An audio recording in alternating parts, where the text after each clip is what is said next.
Hello Eh bien, Frédéric. bonjour Fred. Oh On Bonjour a un Fred. C'est sorcier. effectivement, t'es une pointure, je vois. Ah, Hein. moi, je vais remettre mon chapeau. Je vais Une remettre mon chapeau. pointure.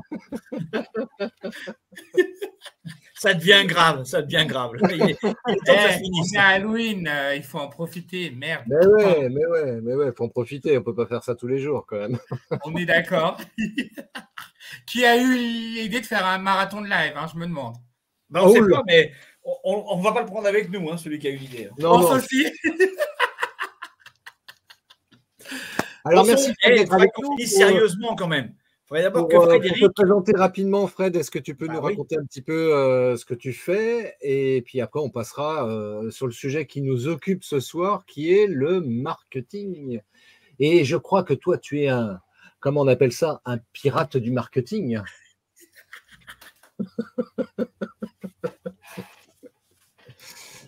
Ah, le micro. Frédéric, on t'entend pas.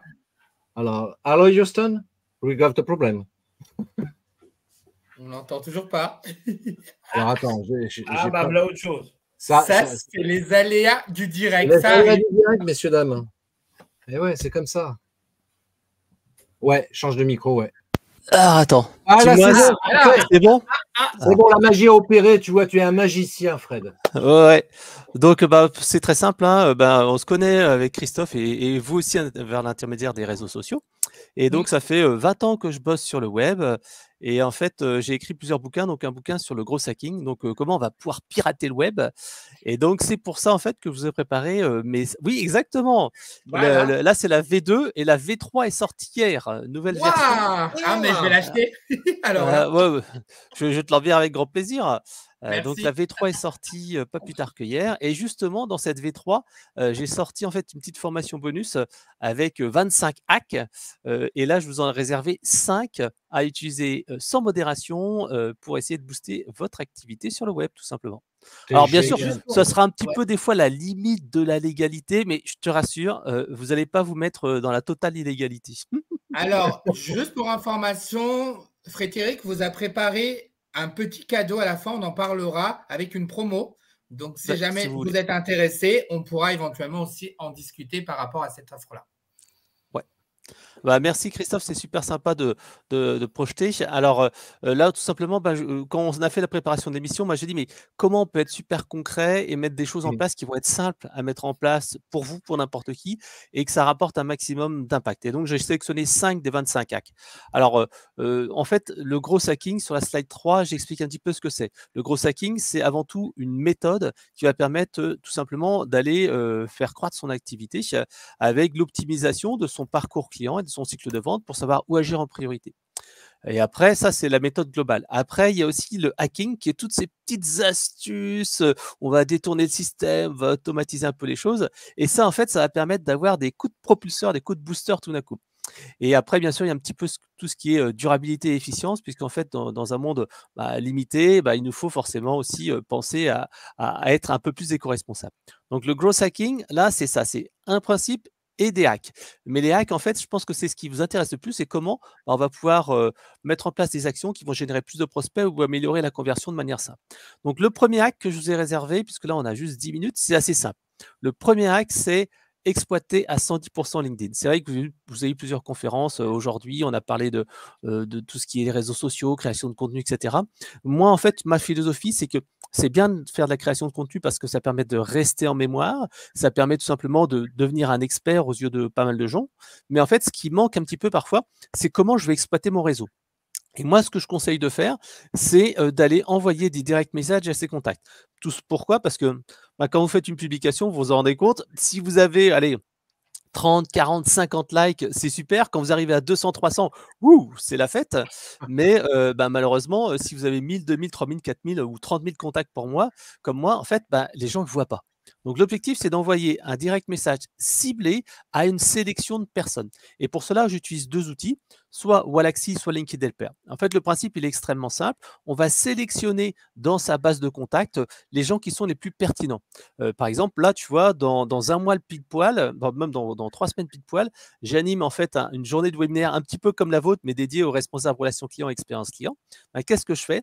Je vais tout simplement aller cibler les personnes qui sont responsables expérience client et relations clients dans mes contacts, sachant qu'auparavant, chaque semaine, j'ajoute 100 nouveaux contacts dans ma cible. Donc, chaque mois, j'ai un effet levier. Donc, j'augmente en fait un effet cumulé plutôt.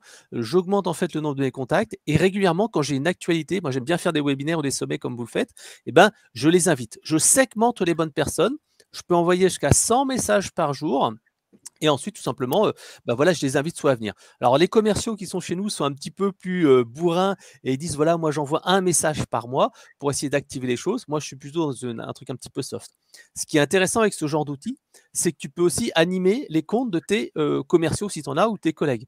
Par exemple, moi, dans notre entreprise, on a 8 commerciaux, et je gère mon compte plus les comptes des 8 commerciaux, ce qui veut dire que chacun peut envoyer jusqu'à 100-150 messages par jour, chacun peut envoyer une centaine d'invitations par semaine, et si on se répartit bien, on arrive à couvrir le marché potentiel de tous les gens qui sont clés dans notre secteur. Et ça coûte pas très cher, ça coûte à peu près 99 $ par an par licence. Donc et dans une licence, tu peux faire plusieurs comptes. C'est-à-dire que tu peux alterner. Moi, j'alterne mon compte, un compte d'un commercial, un compte d'un autre, etc., etc. Donc ça, c'est vraiment excellent pour exploiter sa base contact. Alors, sur la slide d'après, je t'ai montré un exemple concret. Alors, ça va parler aux gens qui se lancent. Tout simplement, j'ai un de mes collègues qui a quitté la boîte parce qu'il voulait monter son entreprise de consulting. Et en fait, il disait, bon, là, je vais lancer mon entreprise de consulting, je vais m'attaquer en fait au domaine de l'IA, je vais aider les grandes boîtes à mettre en place l'IA. Et il me disait, mais par contre, j'ai pas beaucoup de contacts, comment je peux faire? Et je lui ai dit, mais attends, on va voir ensemble, tu vas voir, ça va être simple. On va mettre en place un webinaire. Donc, on a envoyé un message avec LinkedIn Helper sur ses contacts. Il a envoyé des SMS et il a appelé ses contacts clés. Il a conservé quelques boîtes email qu'il a envoyées. Il a aussi travaillé sur la partie partenariat, super important. Donc, nous, en tant qu'Eloquent et avec un autre partenaire cabinet de consulting qui était non concurrent, il a aussi demandé à faire un envoi sur la base mail.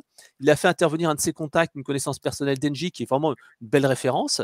J'ai fait un emailing et il a fait une série de posts LinkedIn. Tout ça, en fait, ça a permis d'attirer 205 personnes pour un webinaire pour un coût de 30 € parce que le formulaire, Google Form, vous savez, c'est gratos. LinkedIn Helper, 99 $ par an, c'est 10 balles par mois. Canva pour les visuels, Zoom pendant un mois. Bam, ça y est, on a mis en place le webinaire et on a réussi à attirer les gens. Là, bien sûr, c'est du B2B. On a vraiment exploité LinkedIn à 100%. Ça, c'était le premier tips. Le deuxième tips, là, on continue toujours à aller cibler les personnes sur LinkedIn. Alors, justement, c'est sur la slide 6. Donc, je vous explique en fait comment en fait, on va pouvoir vraiment essayer de mapper son environnement concurrentiel. Parce que le problème, c'est que sur LinkedIn, tu ne sais pas vraiment quelles sont les boîtes pertinentes ou pas. Tu utilises le moteur de recherche, mais ce n'est pas toujours très, très, très parfait. Donc, qu'est-ce que tu fais? Tu vas en fait sur la base sirène. Tu cibles en fait les gens. Par exemple, je cherche tous les gens qui sont entreprises, je sais pas, du bâtiment à Marseille. Enfin, après, les entreprises du bâtiment, c'est peut-être un peu facile, mais en tout cas, les entreprises dans le logiciel ou des choses comme ça. Tu choisis tes critères, nombre de salariés, etc., etc. Et ensuite, en fait, tu vas extraire cette base. Avec cette base-là, qu'est-ce que tu vas faire? Tu as des noms de sociétés, mais tu n'as pas de coordonnées. Donc, tu es un peu coincé. Qu'est-ce que tu fais à ce moment-là? Tu utilises Sales Navigator et tu vas taper le nom de toutes ces entreprises. Ensuite, tu vas choisir des personas, c'est-à-dire des professions. Nous, c'est responsable relations clients, responsable expérience client, responsable ADV, des choses comme ça. Et donc, en fait, il va te sortir quoi? Tu vas prendre tous ces noms de ces boîtes, tous ces noms de ces postes, et il va te sortir une liste de prospects types. Tu n'as plus qu'à les ajouter donc, dans ton LinkedIn Helper, qui va automatiquement les inviter avec Sales Navigator ou avec ton invitation classique. Et tu peux après mettre en place un système de messages assez régulier ou un webinaire comme on l'a fait ensemble. Là encore, la base sirène, c'est gratuit. Sales Navigator, tu peux l'avoir 30 jours gratuitement, sinon c'est 80 balles par mois. Mais déjà gratuitement, c'est assez sympa. Et avec ça, tu vas pouvoir identifier les bonnes personnes à appeler dans ton secteur d'activité et surtout les personnes que tu n'as pas déjà dans ta base. Une action super simple, mais qui permet d'aller vraiment couvrir ton marché. Alors, le troisième hack, là, j'ai été sur des choses un peu plus de notoriété. Parce qu'en fait, le problème, c'est quand on débute dans un secteur d'activité, et ben, en fait, on est un peu l'inconnu. Comme tu l'as dit, Bekir, hein, tout à l'heure, tu n'as pas la chance d'être dans le top 50 tout de suite. Donc, le but, c'est de gagner en visibilité, en particulier via les micros ou les nano-influenceurs. Et un des meilleurs outils, en fait, tout simplement, c'est l'interview d'experts. Parce que comme ça, tu vas pouvoir attirer un petit peu la visibilité de cette personne-là, tu attires sa crédibilité et tu attires un petit peu de sa cible. Donc le but, en fait, c'est d'avoir l'interview d'un expert connu, mais bien entendu, tout le monde ne sera pas disponible. Les super influenceurs, ils n'ont jamais le temps parce ils sont débordés, ils sont sollicités 1000 fois. Mais par contre, les gens qui sont influenceurs intermédiaires, par exemple, les auteurs de livres, les consultants, tous ces gens-là ont vraiment, les gens qui sont au chômage. Moi, j'ai beaucoup de gens qui sont au chômage et qui me disent: ah ouais, j'ai un peu de temps, aide-moi à gagner en visibilité. Je dis: bah, attends, je vais t'aider en faisant ça. Et c'est un échange gagnant-gagnant. Tous ces gens-là ont vraiment un réel intérêt à être interviewés. Donc, il y a deux manières. Soit en fait tu fais l'interview par écrit avec un Google Docs et donc tu partages avec les gens l'interview, soit en fait tu fais un Teams, une vidéo. Donc ça c'est super intéressant et là quand j'ai débuté dans la relation client il y a 6 ans de ça, j'ai commencé comme ça pour me faire connaître et ça a super bien marché. Je l'ai fait également dans le domaine du marketing durable parce que j'ai lancé un bouquin il n'y a pas longtemps et j'ai interviewé des influenceurs qui sont mes vidéos les plus importantes, 2000, 3000 vues de vidéos. Voilà, ça c'est acte numéro 3. Hack numéro 4, là, ça va vous intéresser, c'est le hack du webinaire. Et ça, en fait, avec la saturation des webinaires, comme c'est un peu la folie furieuse avec tout le monde qui lance des trucs, et ben en fait, je me rends compte que les gens ne veulent plus participer au live quasiment. On a des taux de participation entre 25 et 35%. Donc, comment tu fais pour avoir plein d'inscrits à ton webinaire? Et ben en fait, tout simplement, tu mets un petit bouton qui s'appelle « Je veux le replay ». Et en fait, avec ça, on a réussi à avoir entre 20 et 40% d'inscrits en plus. Après, ces gens-là, bah, tu les intègres dans ta chaîne, tu peux aussi les rappeler au téléphone. Enfin, nous, on les appelle au téléphone parce que c'est là qu'on arrive à conclure et vendre nos solutions. Mais en tout cas, ce simple petit bouton, vraiment tout bête à rajouter, ça a un impact maximum. L'autre hack qui est lié à ça, l'acte numéro 4, donc dans la slide suivante, je vous ai montré le petit truc. Le problème, c'est que les gens vont s'inscrire, ok, ils vont faire le live comme aujourd'hui, mais le problème, c'est qu'ils ne vont pas l'avoir dans leur agenda et ils vont avoir plein d'autres priorités. Donc, qu'est-ce que je fais? Désormais, j'arrive à avoir 7 à 10% de participants en plus via l'invitation Outlook anonyme. Parce que le problème, c'est que tu envoies une invitation Outlook classique, qu'est-ce qui se passe? Tout le monde va voir la liste et déjà, tu vas te faire engueuler parce que ce n'est pas très RGPD friendly. Puis tes concurrents pourront également les partager. Donc, ce que tu fais, tu vas dans Outlook, tu fais option de réponse, tu fais masquer la liste des participants et surtout, tu désactives le lien Teams. Et grâce à ça, tu vas pouvoir envoyer des invites. Moi, je l'ai fait donc, pour notre événement du 21 novembre. J'ai 850 inscrits et sur les 850, tu vois, je me suis amusé à faire les créneaux. Alors toi, tu as pris toute la journée, toi, tu as pris l'après-midi, etc., etc. Ça prend un peu de temps, mais ça augmente de manière vraiment drastique le taux de présence à vos webinaires. Donc voilà, ça, c'est vraiment super intéressant. Et le dernier hack, parce que je crois que je suis à peu près dans les temps, j'ai encore 2-3 minutes. Oh oui, allez. C'est bon. Alors, les 2-3 minutes, allez, on termine le hack numéro 5. Ça fera plaisir à Christophe, puisqu'en fait, c'est un pro de la vidéo. Et ben en fait, c'est vrai que moi, je fais beaucoup de vidéos de manière un peu traditionnelle. Et puis, j'ai un stock de vidéos d'interviews qui restent toujours valables, mais qui sont sur YouTube et qui ne sont pas au format, entre guillemets, à la mode, qui est le format 9/16e, le format TikTok, qu'on utilise sur LinkedIn, qu'on utilise sur TikTok, sur Instagram, etc., etc. Et ben en fait, tout simplement, avec Opus Clip, qui est un petit outil freemium, tu peux même l'utiliser. Je crois que tu as 1 heure gratuit avec la version de base. Après, ça coûte un peu cher, ça coûte 170 € pour 60 heures, mais c'est pas mal. Donc, tu prends la vidéo YouTube, tu fais juste, tu mets ton lien YouTube. Tu lui dis, ben, qu'est-ce que tu veux prendre dedans? Moi, je dis, j'aime bien les conseils, j'aime bien les astuces et je dis aussi des mots-clés, par exemple, expérience client, projet, enfin des choses qui sont liées à cette interview-là. Opus Clip, après, il prend ça, il fait sa petite magouille et il va te sélectionner entre 20, 25 clips vidéo. Et donc, il va te mettre le sous-titrage automatique et il va te les sélectionner selon la pertinence, l'intérêt, le conseil et tout ça. Il va te les découper au bon moment et il va te faire en fait toute cette partie recentrage en fait de la personne. Et c'est vrai que c'est super puissant parce qu'en fait, tout simplement, ça va te permettre de réutiliser comme ça ton contenu et tu te retrouves d'une vidéo de 30 minutes à genre 3, 4, 5 séquences qui sont déjà préfiltrées. Alors bien entendu, tu as quand même un peu de taf et tu vas apporter un peu de valeur. C'est-à-dire que tu vas prendre ces vidéos-là qui sont intéressantes, tu peux ajouter des contenus en plus, ajouter des contenus en moins, tu peux couper des éléments dans la vidéo. Alors ça te prend, allez, 5-10 minutes par vidéo maxi. Tu as en plus la transcription qui est à côté pour savoir, tiens, tu n'as même pas besoin d'écouter la vidéo, hein, tu lis juste le petit texte. Là, tu vois, il y a Bruno Friedlanski, à côté, tu as le texte de ce qu'il dit, tu dis, ah non, ça c'est intéressant, ah non, c'est pas intéressant, etc., etc. Tu montes le truc. Tu as ta vidéo donc, qui est prête, tu peux remodifier le sous-titrage si tu veux, et ensuite tu as un petit bouton pour publier automatiquement sur les réseaux sociaux que tu veux. Tu peux puiser du YouTube Short, parce qu'en fait, le fait est qu'il y a à peu près 3 canaux, pour moi, il y a 3 canaux où tu as encore de la visibilité naturelle avec les vidéos. La première, c'est YouTube Short. Ça marche encore parce que les vidéos YouTube classiques, moi, je n'arrive pas à dépasser les 50 à 100 vues. Tu as également TikTok. TikTok, tu as encore énormément de vues naturelles, de reach naturel. Et moi, c'est vrai que j'arrivais pas à être visible sur TikTok et je voulais pas y passer du temps parce que c'est pas un réseau prioritaire pour moi. Et là, maintenant, chaque vidéo fait entre 350 et 700 000 vues et ça me prend quasiment aucun temps. Et bien entendu, LinkedIn. Alors, LinkedIn, moi, ce que je fais, c'est que je télécharge la vidéo et je la re-upload et je fais mon propre descriptif, etc., etc. Je n'utilise pas la publication automatique. Alors, je pourrais le faire aussi sur Insta, mais Insta, je le fais aussi un petit peu moins.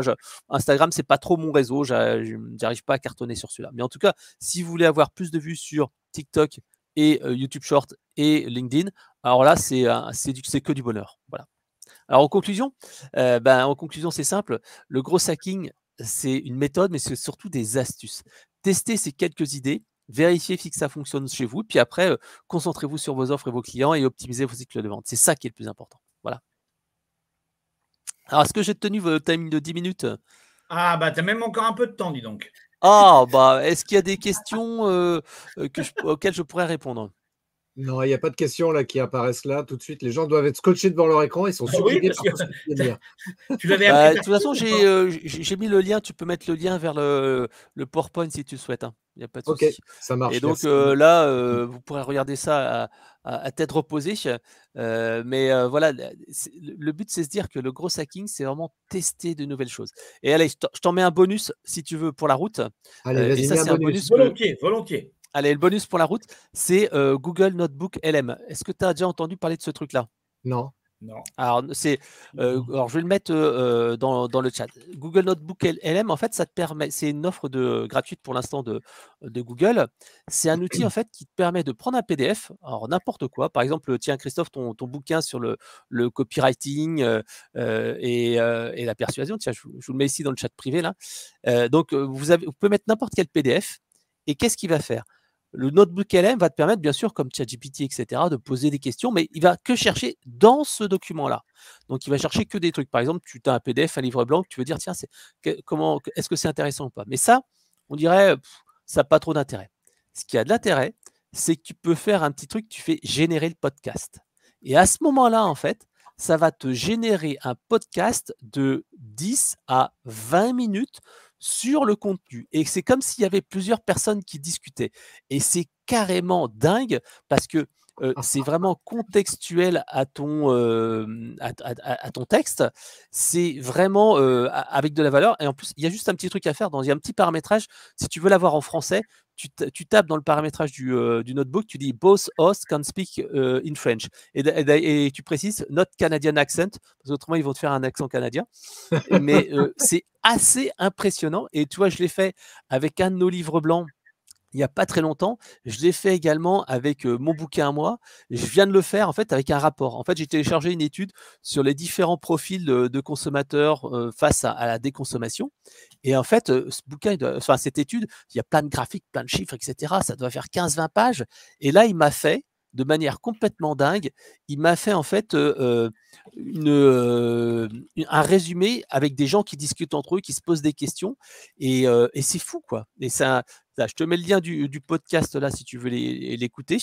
C'est un podcast qui a été auto-généré par Google Notebook LM, qui est en français, qui raconte des trucs pertinents sur le contenu. Et en fait, tu l'as en 5 minutes, quoi. 5 minutes chrono. Donc, si jamais tu veux faire un petit teaser sur ton bouquin, tu peux avoir ça. Alors, bien sûr, les gens vont me dire, non, mais ça remplacera jamais les interactions humaines. Oui, c'est vrai, ça sera jamais aussi profond, ça donnera jamais les astuces, etc. Mais c'est assez impressionnant si tu veux faire un petit peu un teaser d'un livre blanc ou faire un petit résumé. Je peux t'assurer que moi, ça m'a mis sur le cul. Tu vois, tu pourras regarder le premier, pourquoi un tiers des Français sont climato-sceptiques. Et le deuxième, c'est comment Notebook LM parle de mon bouquin. Vraiment, je lui filais juste le PDF, je lui ai dit, fais-moi ça, et paf, ça l'a fait automatiquement. Donc, c'est génial. C'est assez révolutionnaire. C'est génial. Bon, bah, c'est cool. Faites le test, c'est gratuit. Mais n'oubliez pas, quand vous avez un petit bouton personnalisation, ouvrez-le, il y a une petite fenêtre de prompt, et là, vous copiez-collez le fait que les gens ne parlent que français. Faites un test avec n'importe quel document PDF, vous verrez, et en plus, les gens ils discutent. Et tu vois, les gens ils respirent, ils rigolent et des choses comme ça. C'est un peu dingue. Merci beaucoup, Frédéric. Merci pour ces 5 Est-ce que tu pourras, Frédéric, mettre ton diaporama dans la page, sur la page, dans le groupe des Avengers, pas le groupe, la page. Oh non, la page Facebook, la page LinkedIn, pardon. Ouais, voilà, on n'en peut plus, nous, on n'en peut plus. On a des gens qui nous le demandent, c'est pour ça que je dis ça. Ouais, bien sûr, je vous laisse le partager comme vous le souhaitez. Ok, ça marche. Bah, écoute, on va s'en occuper. Donc, parce que c'était Virginie là, qui nous posait la question, on va le mettre, Virginie, dans la page Facebook LinkedIn, dont le lien se trouve juste en dessous là. Voilà, bon, j'espère que ces petits hacks vous ont plu. Ah oui. Que voilà, vous aurez appris quelques trucs. Donc, tester. Les hacks, c'est ça, c'est utiliser des méthodes de pirates pour en fait essayer de sortir du lot, parce que vous l'avez vu dans le monde actuel, il y a une saturation de contenu, et votre sommet, c'est exactement ce qu'il faut faire, c'est essayer de créer un événement, d'avoir quelque chose d'exceptionnel, et ça, c'est parfait. Et si vous n'avez pas les moyens de faire tout ça, parce que c'est compliqué, tout ce que vous allez faire, en fait, il y a des petits hacks comme ça qui permettent d'aller un petit peu chercher de la croissance. C'est méga cool. Franchement, c'est méga cool. Merci beaucoup encore, Frédéric. Merci. En un mot, merci beaucoup, Fred. Salut Christophe, salut Jean-Pierre et salut Bekir. Merci. Et puis, vite, encore merci beaucoup. Ton livre, il est sorti hier, donc on peut l'acheter alors. Oui, vous pouvez l'acheter, mais je vous l'offrirai si vous voulez. Envoyer Christophe à l'habitude, je lui enverrai un exemplaire dédicacé comme d'habitude. Mais si vous voulez aussi un autre, et puis tiens, si tu veux faire un petit concours, tu n'as qu'à faire un petit tirage au sort. Celui qui répond d'ici à la fin de journée, je lui offre un bouquin dédicacé. Donc le premier a envoyé un petit message, il recevra. Hop, celui-ci là, tu m'as montré l'ancien, hop, ça c'est tout le nouveau. Hop. On le voit voilà. Maintenant il est violet. Donc si quelqu'un veut l'avoir, c'est très simple, qu'il laisse un petit commentaire et vous me filez les coordonnées, j'envoie par la poste. Avec plaisir. Okay, ça marche. Bah, ceux qui sont en live, c'est pour ça que allez-y, profitez-en. C'est cadeau. De présent dans les lives, tu vois, super cadeau. Merci. Merci. T'as bon courage à vous. Merci encore, Frédéric. Merci Frédéric. Merci pour tout ce contenu que tu nous as partagé. Super. Avec plaisir. Super. Et bon courage à vous. Merci. Bon Halloween. Ciao. Merci.